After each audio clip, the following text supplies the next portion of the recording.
quero, enquanto Ele quiser. Mas é porque não temos consciência de que a nossa vida, ela só começou, ela é uma consequência, ela tem muito que caminhar, ela é eterna. Mas não pensamos, estamos agarrados nas coisas aqui. E nós somos livres. Deus nos quer livre. Deus foi a única pessoa que nos criou e nos fez livres. Há esses poetas aí que dizem que Deus nos fez livre para poder nos mendigar o amor. Acho que Ele não precisa de mendigar, mas os poetas dizem isso. Então a nossa vida espiritual, ela vai tropeçando. De vez em quando eu faço um progresso. Se eu rezo um texto um dia, eu falo, não, rezei demais hoje. Um terço, rezou demais. Nem for o rosário inteiro. Então a nossa indisciplina espiritual é assustadora. Nós queremos os milagres e não queremos o joelho. No joelho de jeito nenhum. Não, já está bom, filho, fiz o sinal da cruz, rezou o Pai Nosso, está ótimo. Ótimo para quem? A gente não medita, a gente não deixa Deus falar, a gente não faz oração que é diálogo, eu falo e depois Ele fala. Não, a gente fala um rosário na cabeça de Deus, acaba de pedir tudo, faz sinal da cruz, fala, então tá, tchau. Ele fala, quem sabe amanhã me escuta. Ou Ele me escuta. Então eu não entendo como que realmente a vida vai nos trazendo tanta ilusão e vai nos dispersando de Deus. E Deus, a gente vai caminhando com Ele como se Ele fosse um acessório, um apêndice. Eu puxo quando necessário.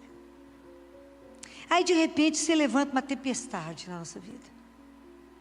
Aí quando levanta uma tempestade na nossa vida, a gente faz igual os discípulos. E pergunta para Ele, o Senhor não se importa com o que está acontecendo comigo, não? Eu não mereço isso não, Senhor. O Senhor está deixando isso acontecer comigo? Eu não mereço. Na hora que a tempestade levanta, eu me levanto para cobrar de Deus. É tão interessante. Por que Jesus dormia? Completamente. Porque Jesus vivia da relação e da consciência profunda de ser amado pelo Pai. E quando a gente tem consciência profunda, quando que a criança dorme profundamente? Quando ela sabe que é amada. Quando ela está no colo da mãe e do pai, que a criança não dorme em qualquer colo. Ela só dorme no colo de quem ela confia. Né? Então, se ela está no colo do pai e da mãe, ela se entrega. Jesus dormiu ali tranquilamente, porque Ele sabia onde Ele estava, na mão do Pai. Ele sabia que Ele era amado pelo Pai. Os discípulos estavam apavorados. Apavorados. E assim somos nós.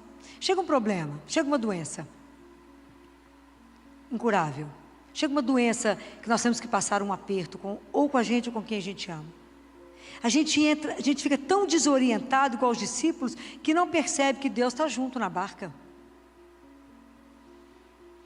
A gente olha para todo mundo, para todos os lados, menos fala, o Senhor estava aqui e eu não percebi. Por quê? Porque a nossa vida espiritual é fraquinha. A gente não acredita que Deus está conosco. Deus veio para nos libertar de todos os medos. Ele fala, não temeis aqueles que matam o corpo. Não tenham medo de nada. Ele fala, por que você está com medo? Ele fala, por que tendes medo? Ainda não tendes fé? Isso é para nós. Qualquer coisa que te ameaça, você vai ficar paralisado, vai falar, mas Deus me abandonou. A única pessoa que não vai te abandonar é Ele. Todo mundo pode te deixar, menos o Senhor.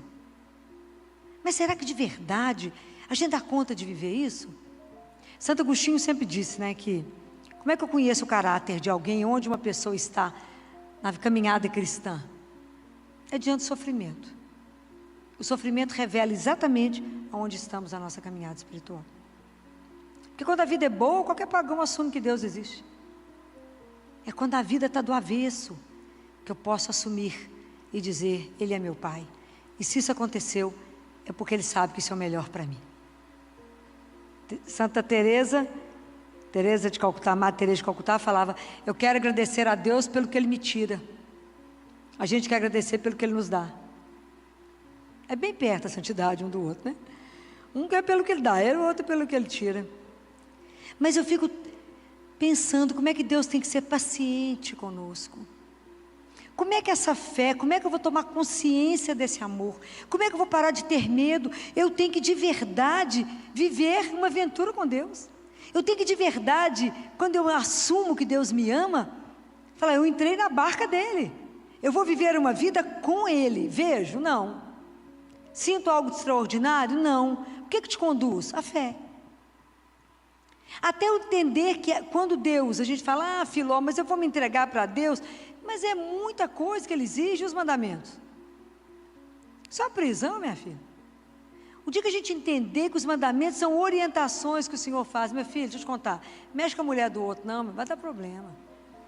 Faço não. E fala com a mulher que não mexe com o seu compadre, não, minha filha, isso não vai dar certo, não. Não rouba seu irmão, não, vocês são tudo meus filhos, por que fica roubando uns aos outros? Por que está matando uns aos outros? Por que não cuida de sua mãe e de seu pai? Ele dá orientação para que a gente possa viver bem em comunidade. Como é que vai viver numa comunidade, um matando os outros, um traindo o outro? Não vai. Como é que vocês vão viver junto como irmão? Tem que ter umas regras. Mas como a gente gosta da confusão, né? Deus incomoda. Fala, filho, ó, tá assim, eu vou rezar quando eu tiver velhinho, quando eu tiver força para fazer mais nada, só mexer os olhos a gente reza.